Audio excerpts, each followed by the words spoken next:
Les voy a invitar a que abramos nuestras Biblias a Primera de Juan. Seguimos en nuestro estudio, o continuamos, mejor dicho, en nuestro estudio de esta hermosa epístola del apóstol Juan. Y nos encontramos hoy en la sección del versículo 5 del capítulo 1 hasta el capítulo 2, versículo 1. Primera de Juan 1, versículos 5 hasta el 2, 1, a lo cual voy a dar lectura como introducción. Dice así el apóstol Juan: este es el mensaje que hemos oído de él y os anunciamos. ¿Cuál es? Dios es luz y no hay ningunas tinieblas en él. Si decimos que tenemos comunión con él y andamos en tinieblas, mentimos y no practicamos la verdad. Pero si andamos en luz como él está en luz, tenemos comunión unos con otros y la sangre de Jesucristo su Hijo nos limpia de todo pecado. Si decimos que no tenemos pecado, nos engañamos a nosotros mismos y la verdad no está en nosotros. Si confesamos nuestros pecados, él es fiel y justo para perdonar nuestros pecados y limpiarnos de toda maldad. Si decimos que no hemos pecado, le hacemos a él mentiroso y su palabra no está en nosotros. Capítulo 2, versículo 1. Hijitos míos, estas cosas os escribo para que no pequéis, y si alguno hubiere pecado, abogado tenemos para con el Padre, a Jesucristo el justo. ¿Qué palabra se repite una y otra vez en este pasaje? Hay una que sobresale y esa palabra es pecado. Pecado. Es obvio que esta sección nos habla del pecado. El apóstol Juan nos va a hablar sobre este tema, la doctrina bíblica del pecado. Pudiéramos tal vez titular a esta porción la certeza del pecado o la confesión del pecado como evidencia de salvación.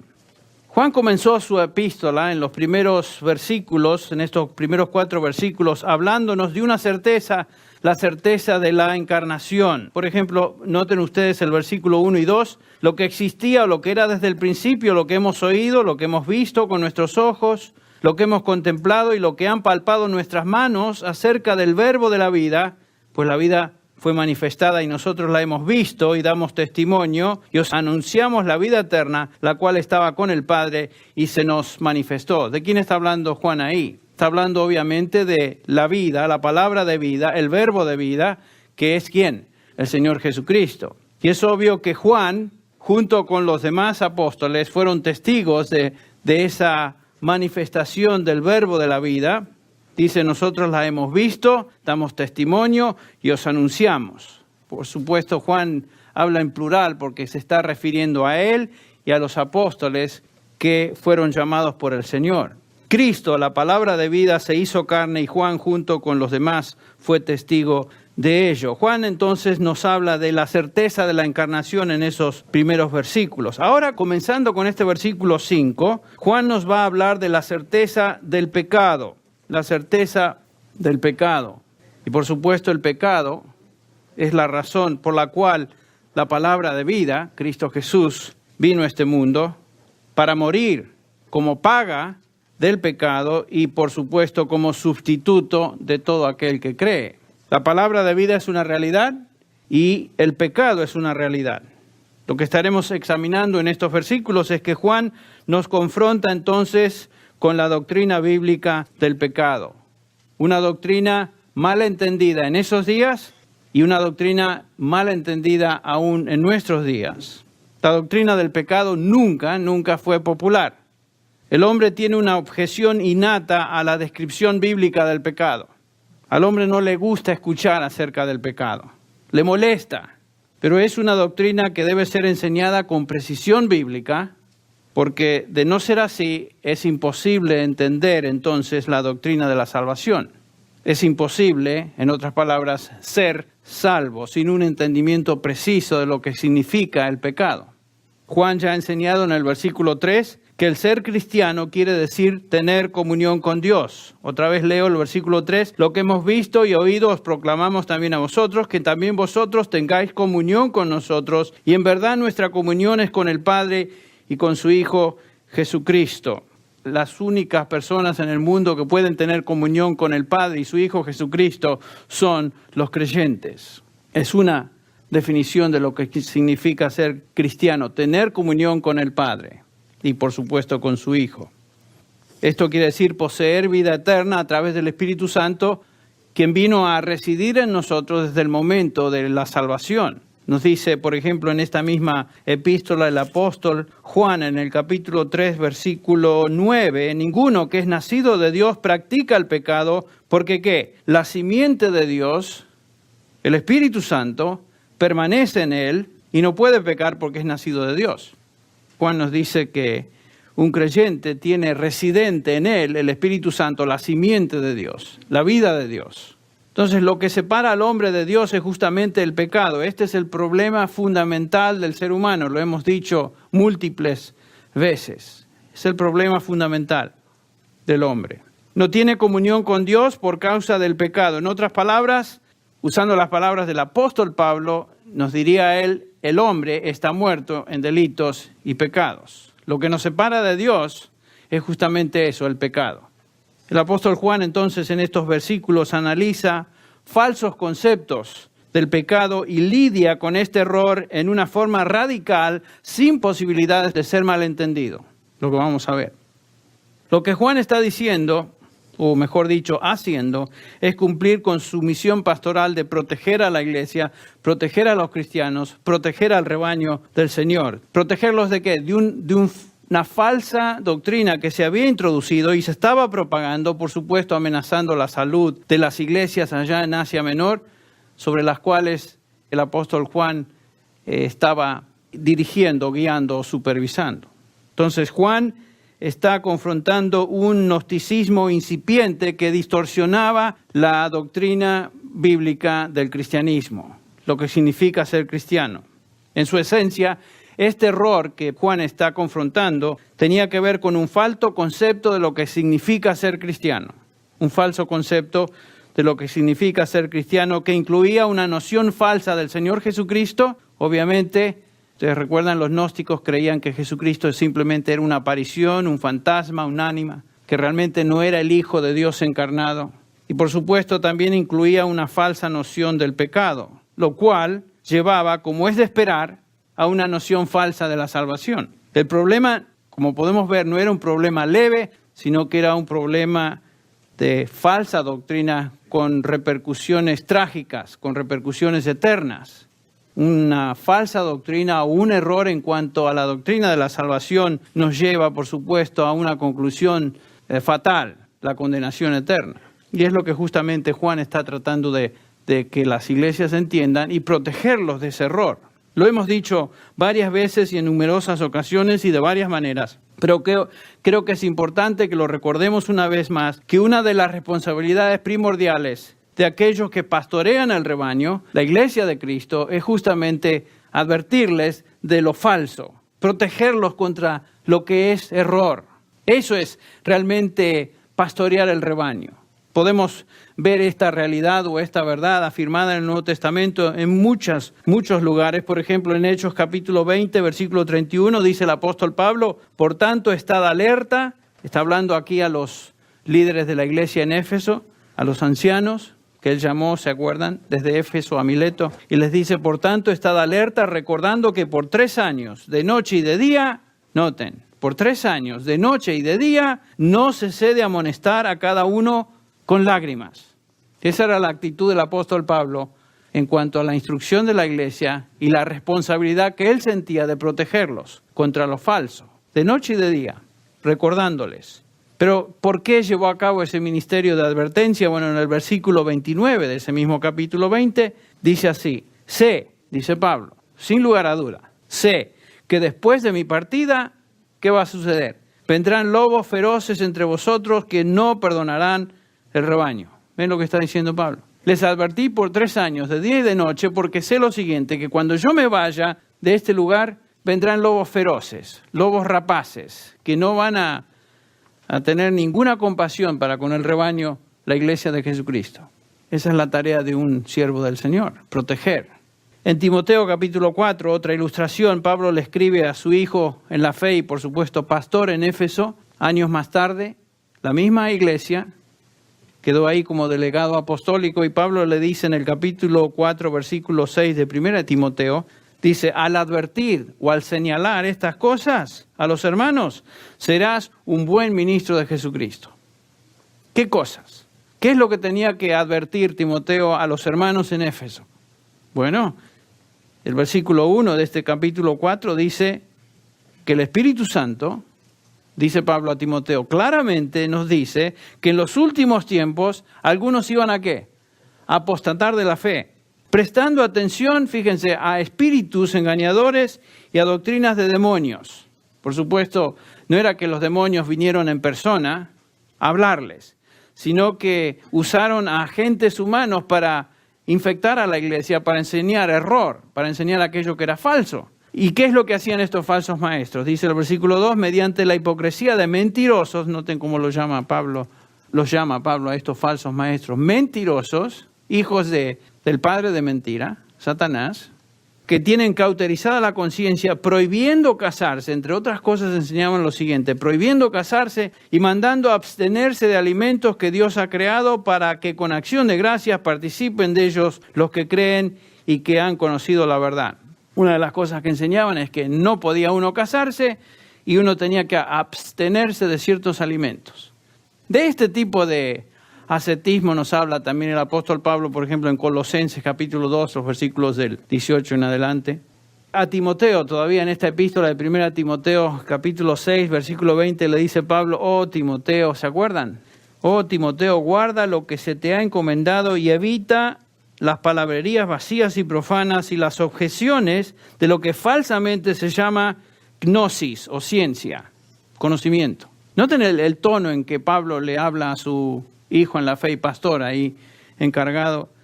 Oh Timoteo, guarda el depósito de doctrina que se te ha encomendado. No te desvíes, no prestes atención a palabrerías, que va a haber siempre muchas. Cosas tontas y vacías.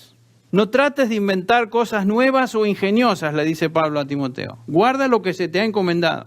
La iglesia evangélica siempre aparentemente está abierta a nuevas cosas, la nueva ola, la nueva de algo nuevo, algo que cause curiosidad. Pablo le dice a Timoteo, mira, te encomiendo o guarda, mejor dicho, lo que se te ha encomendado y evita palabrerías, evita lo que es cosa falsa o mejor dicho acá, vacía, sin consistencia, sin esencia. Entonces, un pastor, los ancianos de una congregación deben, por sobre todas las cosas, guardar la verdad revelada.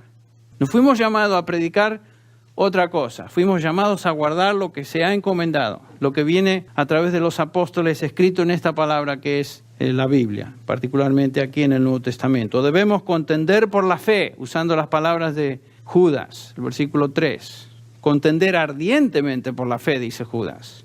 Debemos señalar lo falso y, por supuesto, advertir a los creyentes. El siervo de Dios es el guardián, entonces, y protector de la verdad, lo cual, a su vez, protegerá al rebaño. ¿Se acuerdan lo que dice Pablo de la iglesia? En el capítulo 3 de la primera epístola dice que la iglesia es la columna y sostén de la verdad. Para eso está la iglesia, para proclamar el evangelio de Jesucristo y para sostener la verdad de la palabra de Dios. Para eso existimos. Y entonces lo que vemos en el apóstol Juan, que la verdad es algo que lo consumía.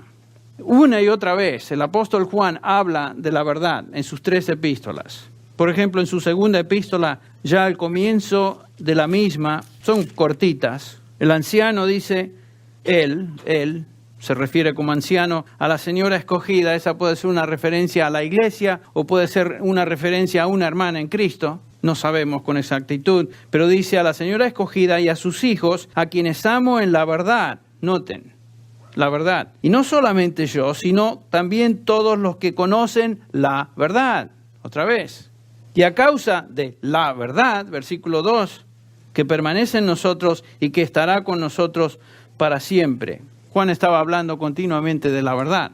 En su tercera epístola, que es en la próxima página, en nuestra Biblia, dice el versículo 3, pues me alegré mucho. Acá Juan se dirige a este amado Gallo, un hermano en Cristo, a quien amo en verdad. Ahí está, amo en verdad. Versículo 3, me alegré mucho cuando algunos hermanos vinieron y dieron testimonio de tu verdad.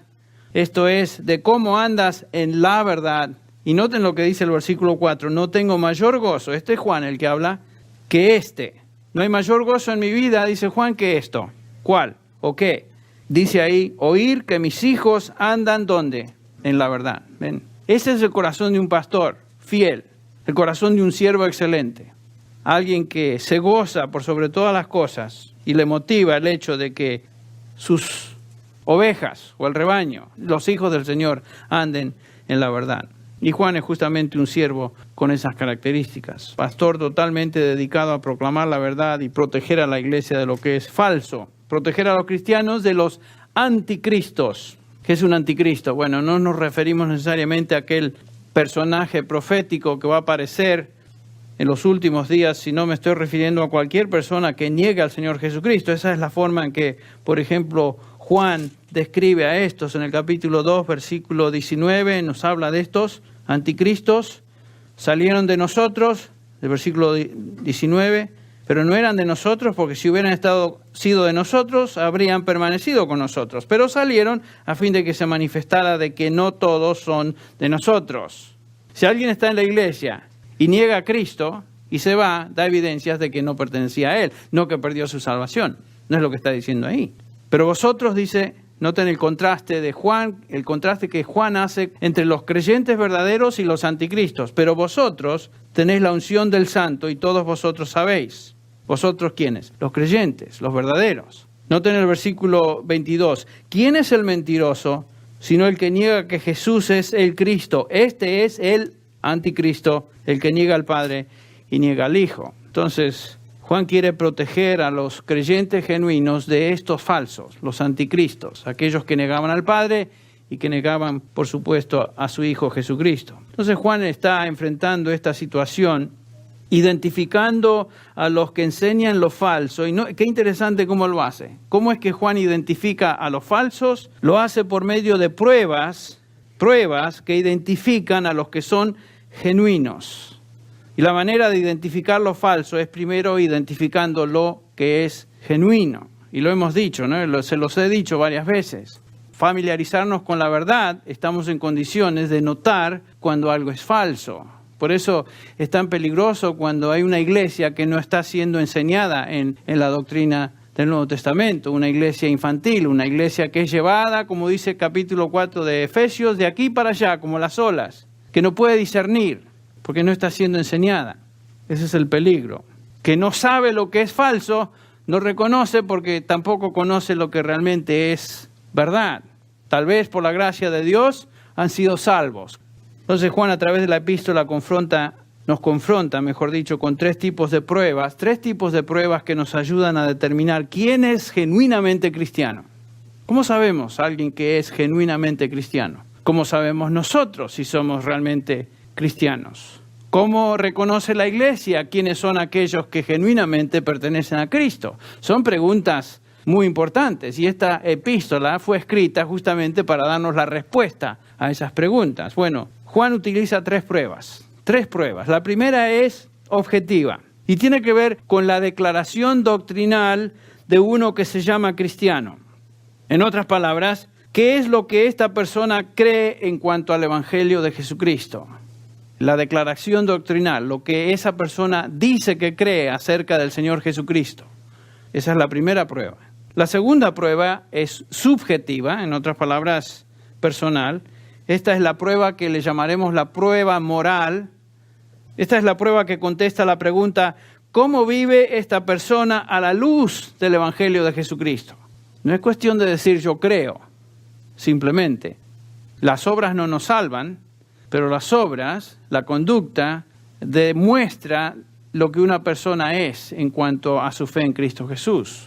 Por sus obras los conoceréis, dice el Señor, ¿no es cierto? Y la tercera prueba que Juan utiliza acá es lo que podríamos llamar la prueba relacional.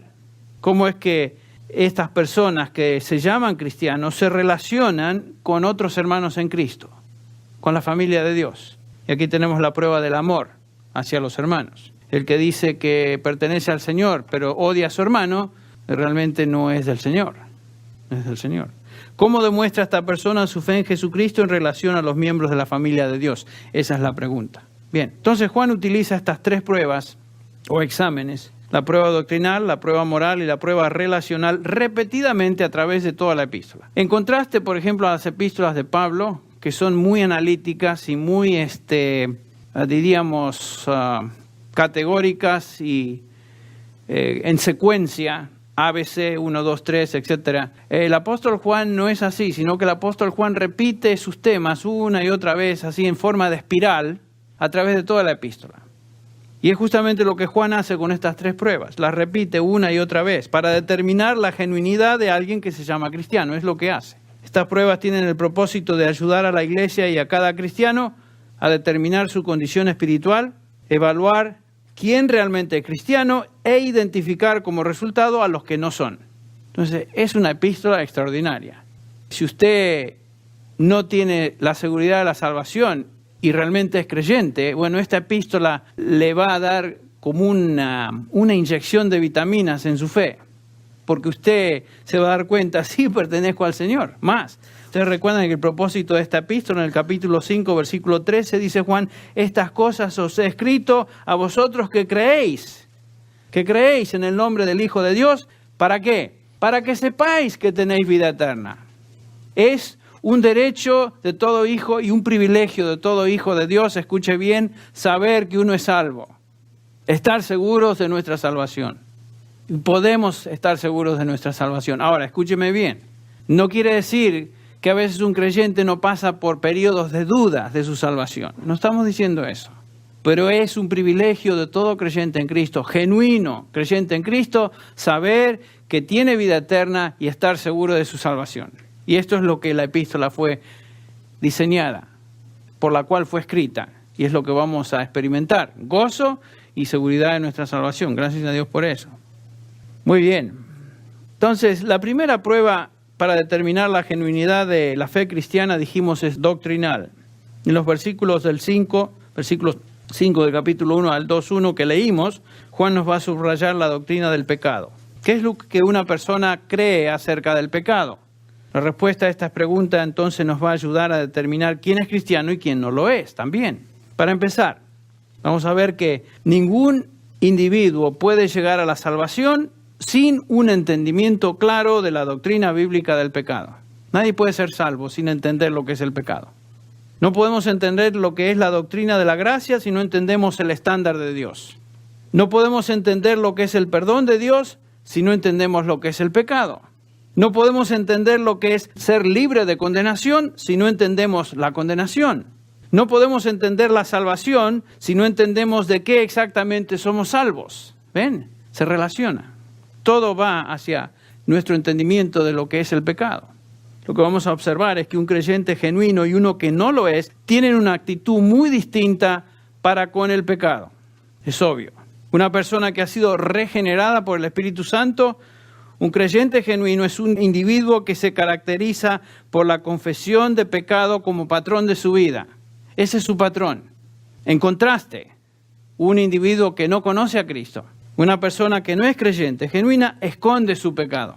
Lo toma a la ligera, no es serio en cuanto a su pecado. Ya que el Evangelio tiene que ver entonces con el perdón de pecado, este es el lugar apropiado para comenzar la evaluación de nuestra condición espiritual. Y esto es justamente lo que hace el apóstol Juan. Enfoquemos nuestra atención en los próximos minutos en hablar acerca de este concepto de la confesión de pecados. El versículo 9 nos dice del capítulo 1, si confesamos nuestros pecados, Él es fiel y justo para perdonarnos de los pecados y para limpiarnos de toda maldad. Toda la Biblia nos enseña acerca del pecado. Nos enseña acerca de la confesión de pecado. Tenemos docenas y docenas de ejemplos e ilustraciones en toda la Escritura de personas que confesaban sus pecados. Cuando leemos los Salmos, notamos varias confesiones de pecado. Por ejemplo, el Salmo 32:5 dice, te manifesté mi pecado y no encubrí mi iniquidad. Dije, confesaré mis transgresiones al Señor y tú perdonaste la culpa de mi pecado. El Salmo 38, Jehová, oh Señor, no me reprendas en tu enojo ni me castigues en tu furor, porque tus saetas se han clavado en mí y sobre mí ha descendido tu mano. Nada hay sano en mi carne a causa de tu indignación. Porque mis iniquidades han sobrepasado mi cabeza, como pesada carga, dice el salmista, pesan mucho sobre mí. Después el versículo 18, confieso pues mi iniquidad, afligido estoy a causa de mi pecado. Este es obviamente un creyente genuino. El Salmo 41 dice así, yo dije, oh Señor, ten piedad de mí, sana mi alma, porque contra ti he pecado.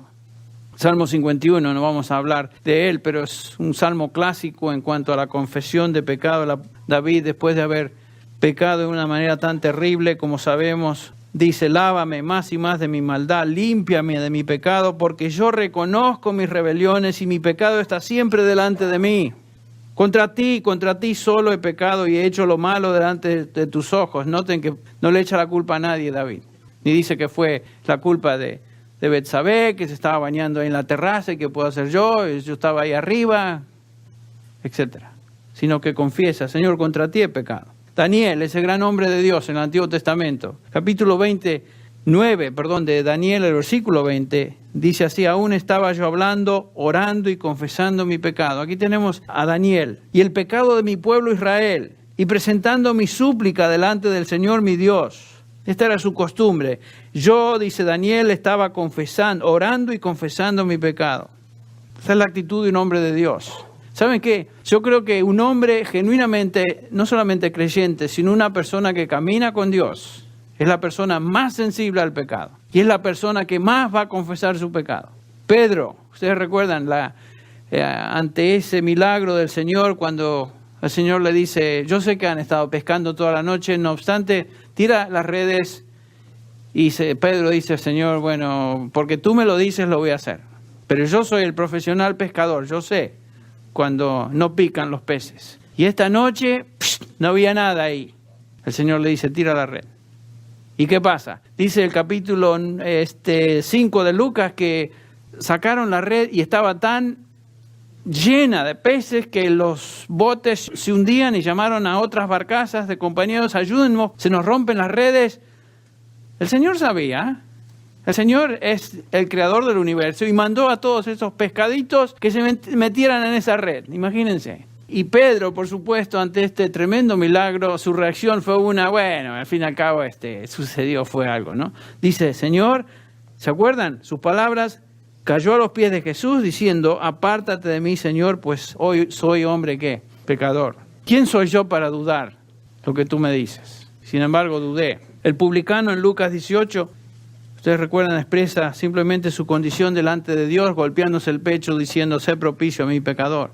La parábola del hijo pródigo, otra vez el Señor Jesús dice que aquel hijo pródigo, quien se había apartado de su hogar y había despilfarrado la herencia, viviendo una vida lasciviosa y totalmente salvaje, dice que regresó a su padre y dice, Padre, he pecado contra el cielo y contra ti.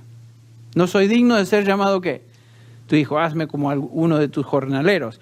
Por supuesto, sabemos el resto de la historia. El punto es que ese hombre reconoció su pecado y lo confesó. Pablo, 1 Timoteo 1:15, Pablo dice, palabra fiel y digna de ser aceptada por todos, que Cristo Jesús vino al mundo para salvar a los pecadores. Mateo 1:21, para eso vino el Señor, para salvar a su pueblo de sus pecados. Entre los cuales, dice Pablo, yo soy el primero. ¿Pero cómo? Tú, el peor de los pecadores, tú eras religioso. Tú eras un tipo que en cuanto a la ley, irreprensible. Eras un tipo, religiosamente hablando, intachable. ¿Qué estás diciendo? Sí, intachable por afuera. Pero por dentro Pablo sabía que de los pecadores era el peor, porque había perseguido a la iglesia del Señor. Había perseguido a otros creyentes. Y Pablo en ningún momento se creía mejor. Al contrario, soy el primero de los pecadores. En otras palabras, todas estas son grandes afirmaciones o declaraciones en toda la escritura de confesiones de pecado en la Biblia. Y pudiéramos mencionar docenas más. No tenemos tiempo. Nos pasaríamos quién sabe cuántos días simplemente haciendo referencias a estas. El punto es claro en la escritura. El hombre debe reconocer su pecaminosidad delante de Dios. Dios espera que el hombre reconozca su pecado y cuando el pecado se reconoce y confiesa, entonces Dios es glorificado. Dios es glorificado. Él es puro y santo, sobremanera, nos dice la palabra de Dios, y no puede ver ni tolerar el pecado. No puede verlo, no puede tolerarlo. Y cuando el hombre confiesa su pecado y la santidad de Dios, entonces es protegida y por supuesto su justicia es exonerada. cuando confesamos nuestro pecado. Dios es por sobre todas las cosas santo y su santidad demanda ¿qué? Castigo del pecado. Por esta razón es que Juan comienza esta porción hablando del pecado con el versículo 5, del cual elaboraremos la próxima vez, diciendo que Dios es luz y no hay ninguna tiniebla en él. ¿Ven lo que dice? Dios es santo y no puede haber en Dios ni siquiera la más pequeñita contaminación de tiniebla, impiedad o pecado. Dios es puro, Dios es santo y no hay tinieblas en él. No puede tolerar Dios la contaminación. Imagínense. Hebreos 12:14 nos dice buscar la paz con todos y la santidad sin la cual que nadie verá al Señor. Imagínense. La única manera de ser aceptos delante del Señor es siendo santos como Él es santo. Y eso es una imposibilidad para el hombre. Por eso alguien tuvo que pagar por mis pecados. Y cuando el Señor nos mira hoy, nos mira en la santidad y en la justicia ¿de quién? De su Hijo Jesucristo. La única manera de ser así, acepto delante de Dios. Hebreos también, capítulo 12, versículo 29, dice, porque nuestro Dios es fuego consumidor. Dios es justo, Dios es santo. Y su santidad, su justicia demanda el castigo del pecado. Cuando el pecador, contaminado por su pecado, se acerca a Dios, su actitud debe ser una de reconocimiento y confesión. No hay otra forma, aún como creyentes. El pecado merece el castigo de Dios. Dios es santo y cuando Él castiga, Él es justo. Porque la paga del pecado es ¿qué? Muerte. Y esa muerte no es simplemente la muerte física, es la muerte eterna, separado de Dios para siempre. Que es el lugar a donde los impíos y los no arrepentidos de sus pecados van. Pero el hombre siempre trata de, en lugar de reconocer su pecado y venir a Dios de esa manera, el hombre siempre trata de tapar su pecado, ¿no es cierto? De esconderlo, de negarlo, de darle otros nombres, debilidades, defectos, errores, etc. A través de la historia de la humanidad esto ha sucedido y por supuesto continúa. Pero saben que Dios ha colocado en el hombre, nos dice Romanos capítulo 2, una conciencia. El hombre sabe en lo más profundo de su ser qué es lo bueno y qué es lo malo. Lo sabe, nos dice Romanos 2. Porque cuando los gentiles que no tienen la ley cumplen por instinto, noten ahí, el ser humano por instinto, los dictados de la ley, ellos no teniendo la ley son una ley para sí mismos, ya que muestran la obra de la ley escrita, ¿dónde? En sus corazones. Dios nos creó con esta capacidad de reconocer el bien y el mal. Su conciencia dando testimonio y sus pensamientos acusándolos unas veces y otras veces defendiéndolos. ¿Ven lo que dice Pablo? Todo ser humano no tiene excusa delante de Dios. Él sabe por la creación que hay Dios y sabe por su conciencia y la ley escrita de Dios en su corazón lo que es bueno y lo que es malo. El hombre sabe que hay pecado. ¿Pero qué es lo que el hombre hace? En lugar de reconocer eso, lucha contra la ley de Dios escrita en su corazón. Lucha contra eso. Niega su conciencia, trata de callarla.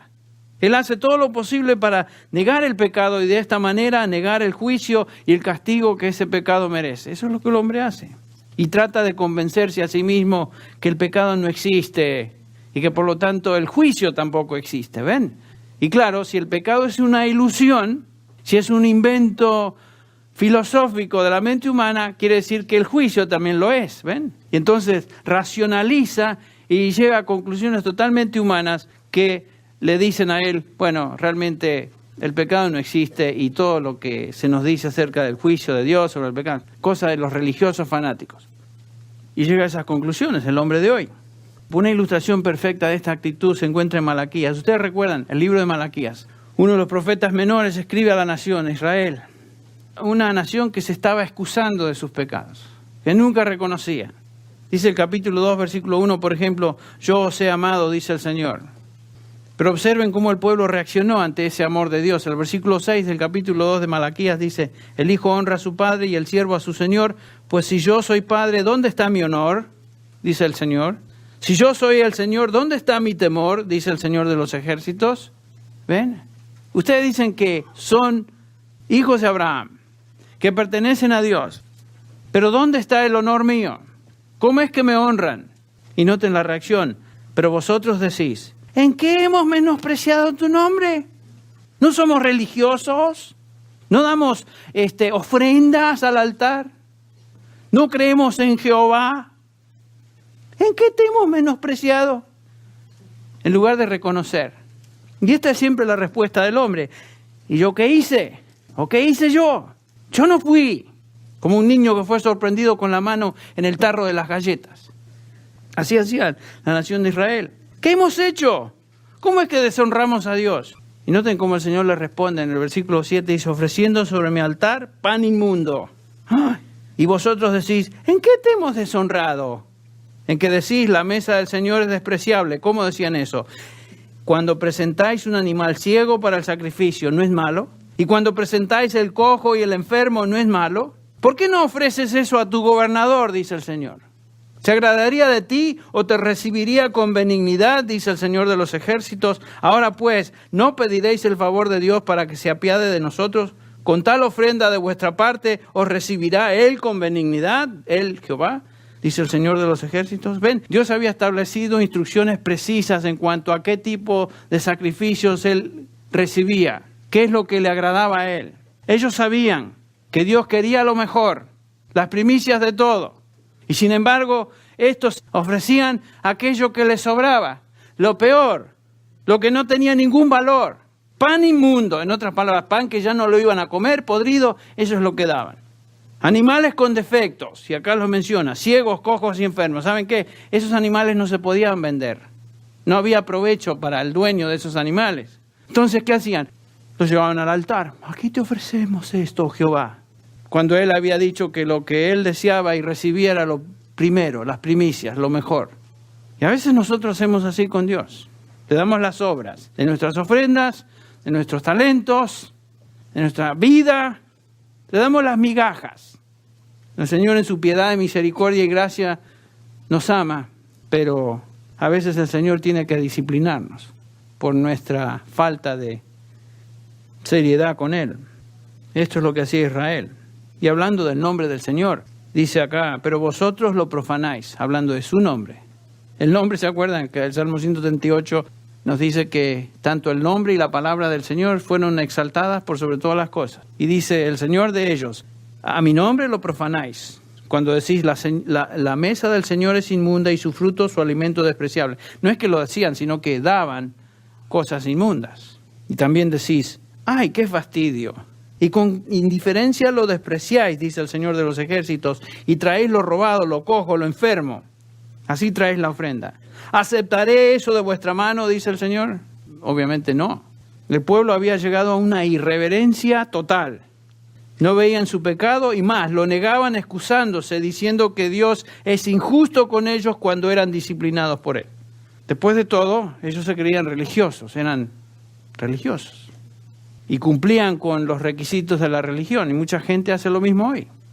Se creen que son buenos, que cumplen lo suficiente, que van a la iglesia y que cumplen con este rito y con esta otra cosa y con este sacrificio. Dios no acepta eso. Al corazón contrito y humillado el Señor no desprecia. Pero todos estos esfuerzos superficiales religiosos para Dios no valen nada. Son trapos de inmundicia, según Isaías. Estos hipócritas de Israel. Y acá dice el capítulo 2, versículo 13, dice que cubrís el altar del Señor con lágrimas, llantos y gemidos. Miren, ahí venían todos llorosos, todos gimientes, tristes, dice, porque la ofrenda de Dios ni la acepta con agrado de nuestra mano. Y por supuesto, Dios no aceptaba esa ofrenda. Y vosotros decís, ¿por qué no acepto la ofrenda? ¿Por qué? Decían ellos. Habéis cansado al Señor con vuestras palabras, dice el versículo 17, y ellos dicen, ¿en qué hemos cansado al Señor? Fíjense, seguían con el mismo argumento. Cuando decís todo lo que hace mal es bueno y a los ojos del Señor, en ellos, etcétera, y Él se complace. Esto es lo que la gente hace hoy con Dios. Piensa que o que Dios hace la vista gorda al pecado o que Dios realmente no va a castigar cuando observa el pecado. O si Él castiga, entonces es injusto. ¿Por qué es que Dios me hizo esto? ¿Por qué es que me cayó esta calamidad en mi vida? ¿Por qué es que me pasa esto o lo otro? Por supuesto, a las iglesias a las cuales Juan se dirige, habían individuos que objetaban la doctrina bíblica del pecado. Hacían lo mismo, negaban el pecado. Negaban el pecado. Lo mismo que la gente hacía en ese entonces, lo hace hoy.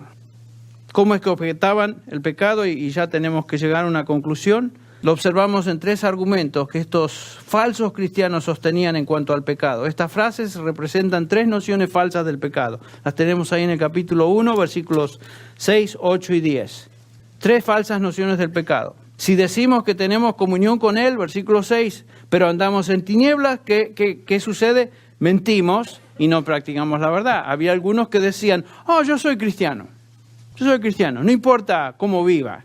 Porque ellos tenían la noción de que lo físico era lo malo, lo físico era lo pervertido, pero el espíritu no tenía ninguna relación con lo físico. Por lo tanto, hacían lo que querían con su físico, al fin y al cabo, eso era lo malo, su materia física, pero el espíritu, en su espíritu, decían ellos, tenían comunión con Dios. Entonces practicaban el pecado y decían, andamos con Dios, tenemos comunión con Él. Pero Juan dice, si ese es el caso, decimos que andamos en comunión con Él, pero andamos en tinieblas, mentimos, eran mentirosos, estos mentirosos anticristos. La otra cosa que decían es, otros decían, si decimos que no tenemos pecado, nos engañamos a nosotros mismos y la verdad no está en nosotros.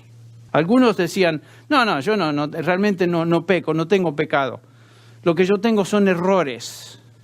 Y siguiendo la premisa en latín, errare humanum est, dirían ellos, ¿no? El errar es humano. Entonces no son pecados, son errorcitos, cositas. Entonces redefinían el pecado llamándole otras cosas, enfermedad, debilidad emocional, falta o pobre autoestima, síndrome de esto o de lo otro. Para todo hay síndromes hoy.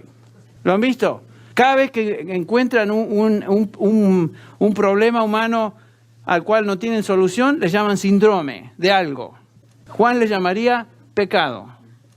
Así de fácil. Si decimos que no tenemos pecado, nos engañamos a nosotros mismos y la verdad no está en nosotros. Y por último, el tercer grupo decía, si decimos que no hemos pecado, estos llegaban al extremo de decir, ¿saben qué? Ni peco, ni jamás he pecado. Mírense, a ese extremo llegaban estos. ¿Y qué sucede cuando alguien dice eso? Le hacemos a él, a Dios, mentiroso, y su palabra no está en nosotros, porque la Biblia, Dios dice que el hombre es pecador. Y si Dios dice que somos pecadores, y que todos hemos pecado, y que estamos destituidos de la gloria de Dios, esa es la verdad. Y el que dice, no, yo no he pecado, le hace a Dios mentiroso, y se expone a la condenación eterna. Y tal vez al infierno más terrible. El punto de esta sección es demostrar que el hombre que no reconoce, no admite su pecado, da evidencias absolutas de su condición espiritual. Juan dice, esta persona anda en tinieblas y no está en la verdad. ¿Ven? Entonces Juan hace un contraste categórico entre aquellos que son y no son creyentes. El no creyente excusa el pecado, lo niega. El creyente lo confiesa. Si confesamos nuestros pecados, versículo 9, ¿quiénes son estos? Los creyentes. Él es fiel y justo para perdonarnos de nuestros pecados y limpiarnos de toda maldad. Si confesamos, es un presente subjuntivo de un verbo, una palabra, homologeo, una combinación de dos. Homo quiere decir lo mismo, logeo es la palabra o decir. Entonces, quiere decir lo mismo. Es un presente subjuntivo, es algo que el creyente continuamente hace. Un creyente no esconde su pecado, sino que lo confiesa. Dice lo mismo de su pecado que lo que Dios dice acerca de ese pecado. ¿Ven? No lo excusa, no lo esconde, no le cambia de nombre. Padre, he pecado y ese pecado es, y lo menciona, lo dice. Mentira, lujuria, envidia, orgullo, vanagloria, fornicación, lo que sea. El creyente confiesa su pecado y con eso da evidencia que pertenece al Señor. No es la culpa de mi medio ambiente, no es una debilidad emocional, no es un pobre concepto propio. Esto, Padre, es pecado y lo confieso delante de ti.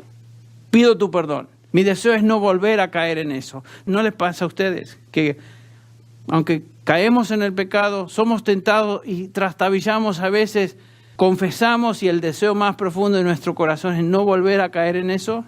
Por supuesto, somos tentados en nuestras debilidades. Pero un creyente verdadero confiesa su pecado y no le llama a otras cositas. Y no lo toma a la ligera, sino que lo confiesa. Eso es confesión. Y por supuesto, solamente un cristiano puede decir eso, ¿no es cierto? Reconocer y confesar. Una persona que niega su pecaminosidad y no confiesa su pecado no es cristiana. Escuche bien eso. No importa lo que profese ser. Una persona que no confiesa su pecado no es cristiana. Una profesión verbal no significa nada a menos que esté correspondida con una doctrina correcta del Señor Jesucristo y una doctrina correcta del pecado. Esta es la primera prueba para identificar a un cristiano verdadero. En nuestro próximo estudio vamos a examinar la declaración en el versículo 5 que constituye el contexto de esta discusión. Otra vez la repito el versículo 5. Y este es el mensaje que hemos oído de Él y que os anunciamos. Dios es luz y en Él no hay tiniebla alguno. Este es el punto para empezar a entender el pecado o lo que el pecado es, la naturaleza de Dios. Cuando entendemos quién es Dios, entonces podemos entender el pecado. Y Juan nos dice que Dios es luz. ¿Qué significa esto? Bueno, lo elaboraremos la próxima vez. Dios es luz. Vamos a orar. Padre, te damos gracias por tu palabra una vez más, por la claridad de la misma.